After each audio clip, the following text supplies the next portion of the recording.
بوڑھے شخص کا پیمپر میں نماز پڑھنا۔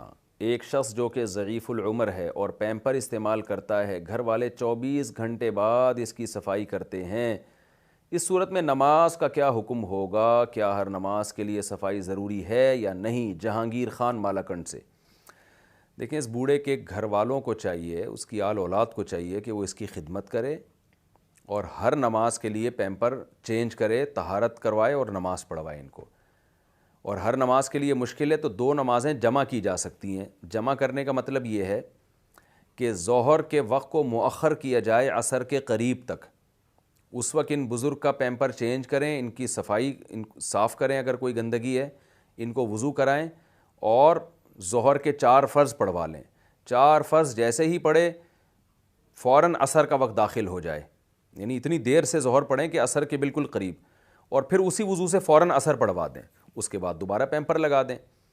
پھر مغرب عشاء میں یہی کام کریں کہ مغرب کو مؤخر کریں عشاء کے قریب تک، اور اس وقت پیمپر ہٹا کے طہارت کروائی جائے، اور طہارت کے بعد ان کو وضو کروا کے مغرب پڑھائیں، اور مغرب کے سلام پھیرنے کے 2-4 منٹ کے بعد عشاء کا وقت داخل ہو جائے اور فوراً پھر عشاء پڑھا دیں۔ تو اس طرح ایک وضو سے 2 نمازیں، اور فجر میں الگ سے پیمپر چینج کرنا پڑے گا۔ یہ 3 دفعہ کم از کم پیمپر چینج کروانا، یہ ان کے بچوں کی، ان کی اعلی اولاد کی، ان کے قریبی رشتہ داروں کی ذمہ داری ہے۔ آج ہمارے معاشرے میں بوڑھوں کی خدمت سے ہاتھ کھینچ لیا لوگوں نے، یہ بہت بڑی بدبختی کی بات ہے۔ تو آپ کے گھر میں اگر کوئی بوڑھا موجود ہے تو طہارت کا انتظام اگر وہ خود نہیں کر سکتا، ظاہر ہے یہ اسی بوڑھے کی بات ہو رہی ہے جو خود بیچارے پیمپر چینج نہیں کر سکتے، تو ان کو پاک صاف رکھنا یہ ذمہ داری ہے۔ میں بہت افسوس کے ساتھ مجھے کہنا پڑتا ہے، جب لوگوں کے گھروں میں جانا ہوتا ہے، میں دیکھتا ہوں جو بوڑھے لوگ ہیں جو بیچارے خود سے استنجا نہیں کر سکتے، ان کے جسم سے اتنی بدبو آ رہی ہوتی ہے، افسوس ہوتا ہے ان کی آل اولاد پر کہ اپنے باپ کے ساتھ، اپنے دادا کے ساتھ کیا سلوک کیا ہوا ان لوگوں نے، اور ماں کے ساتھ بھی یہی حشر ہو رہا ہوتا ہے، بیٹیاں نہیں کر رہی ہوتی۔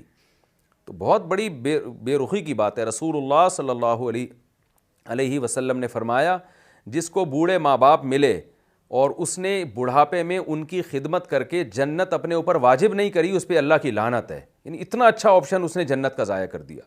تو دادا دادی، نانا نانی، یہ بھی ماں باپ ہی کی طرح ہیں، یہ بھی شریعت میں ماں باپ ہی کے حکم میں داخل ہیں۔ ان کے حقوق میں، ماں باپ کے حقوق میں شریعت نے فرق نہیں رکھا ہے۔ تو اپنے بوڑھوں کا خیال کرنا چاہیے۔ اور پھر بھی اگر کوئی نہیں کرنے والا ہے، یا کوئی بندہ بیچارہ جاب کرتا ہے، وہ صبح جاتا ہے تو شام کو واپس آتا ہے اور وہ دن میں ہوتا ہی نہیں ہے، تو اگر اللہ نے مالی وسائل دیے تو کسی خدمت گزار کو رکھ لیں۔ مالی وسائل رکھنا بھی ممکن نہیں ہے، اور بھائی کوئی جیسے کوئی بندہ اپنے دادا کے ساتھ اکیلا رہتا ہے گھر میں، یا بوڑھے آدمی کے ساتھ اکیلا رہتا ہے، تو صبح جاب پہ جانا ہوتا ہے، شام کو آنا ہوتا ہے، تو پھر مجبوری میں ایک دفعہ پیمپر چینج کر لے۔ یا کوئی بیچارہ اتنا غریب ہے کہ اس کے پاس 3 پیمپروں کے پیسے ہی نہیں ہیں، تو پھر وہ ایک دفعہ چینج کر لے۔ یعنی جس حد تک طہارت کی کوشش ممکن ہو وہ بوڑھے کے لیے کروانا لازم ہے، اور جہاں ممکن نہ ہو تو پھر لا یکلف اللہ نفسا الا وسعہا، اللہ تعالیٰ کسی نفس کو اس کی طاقت سے زیادہ کا مکلف نہیں بناتے۔ پھر وہ بوڑھے بیچارے اگر وہ خود پیمپر چینج نہیں کر سکتے تو وہ اسی پیمپر میں ہی مجبوراً نماز پڑھ لیں، ان کی نماز انشاءاللہ ہو جائے گی۔